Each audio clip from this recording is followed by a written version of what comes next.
overall, this has been, I would say, a rough season been for Hailie Deegan. One top 10 finish at Texas, sixth place. She's not in the playoffs. We talked about earlier in the year. She should be in the playoffs. Now, we know ThorSport, they did switch over to Ford. So we were thinking, well, maybe it's a little bit of that, but we've seen her teammates. They've gotten wins, including Joey Logano at Bristol Dirt, just in a truck for one race.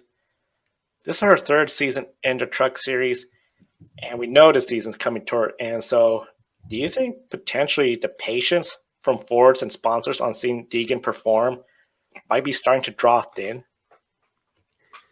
Yeah, I think so.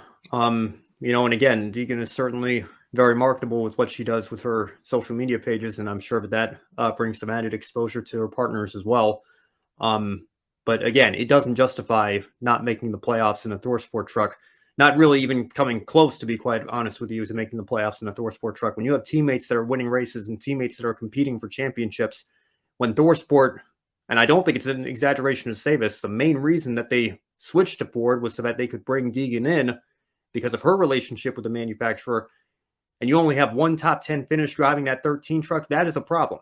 That is the worst. She is on pace, I should say, for the worst full-time season in that 13 truck for ThorSport since Shelby Howard in 2008. It's been a decade and a half since the 13 was struggling for results in the same way it has been this year. And again, like I've been saying on the show for a long time now, at some point, Hailie Deegan needs to show that she's capable of running in or around the top 10 at least as often as not. And to only have one top 10 through whatever it is now, 19-20 Truck Series races this season, it's simply not good. And the stats, there's really no defense for it. I know that might sound pretty harsh, but it's her third year in trucks, like you mentioned, Joe. She's not a rookie anymore. She's not, with the exception of Milwaukee, I guess, going to these tracks for the first time for the most part. She's got experience now.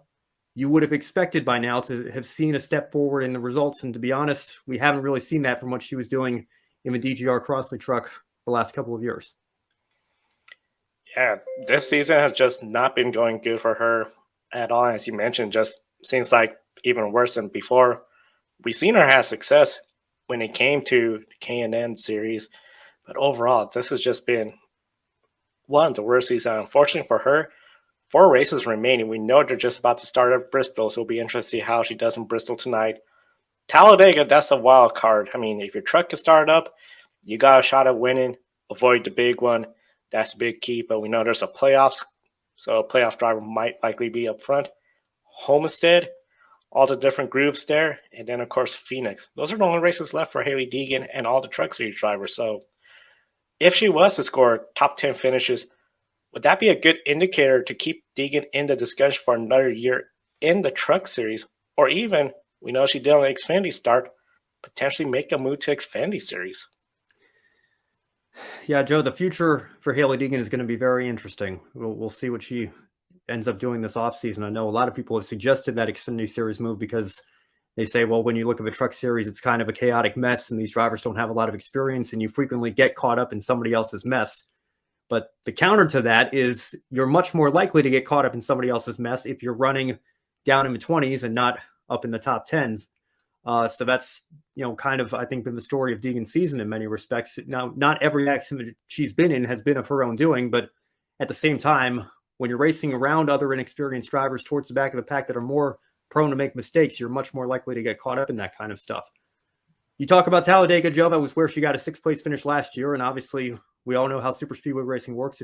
Like you said, if your car or truck will start up and you have a reasonable understanding of how the draft works, or sometimes you don't even need that. You just need a lightning strike at the right time, and then Justin Haley can take a Spire Motorsports car to victory lane at Daytona like he did 4 years ago. So, that could be an opportunity for her. I don't know that, even if she goes out and wins that race, but that's necessarily indicative of her overall season performance. It would certainly be a massive confidence boost and morale boost and shot in the arm for whatever she does next year. But I will say this about Deegan and the potential move to the Xfinity Series, because she did have a solid run in the one start that she made last year.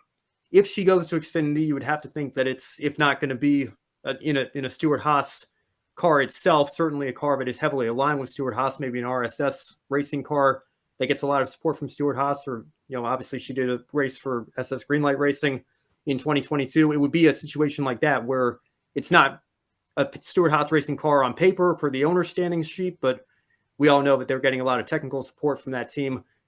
That's probably what the situation would be. There would not be the equipment excuse. In other words, she's not getting the best equipment or whatever. Ford would certainly maximize that opportunity. And she would have to go out and at least run as well as she did at Vegas in her one start, and give her credit for that. She did have a very strong debut, but would that be sustainable over the course of a full season? How would she perform over a full season? If the answer is similar to what she's been doing in trucks, then unfortunately, I think, at some point, you've got to take that step forward. And if she cannot do that next year, I think it may be the end of the road for Hailie Deegan in NASCAR, at least. I know she has an off-road background as well. I know that her family is very involved in multiple different disciplines of motorsports. I'm sure there's a motorsports future for her. But if she's unable to, at some point, make that progress and move up the ladder and justify moving up the ladder, I don't know that that future is going to be in stock car racing long term. That's the key. You got to move up. You got to perform. Driver could be very marketable, but at the end of the day, it's the results and the finishes that count. For Hailie Deegan, time is running out.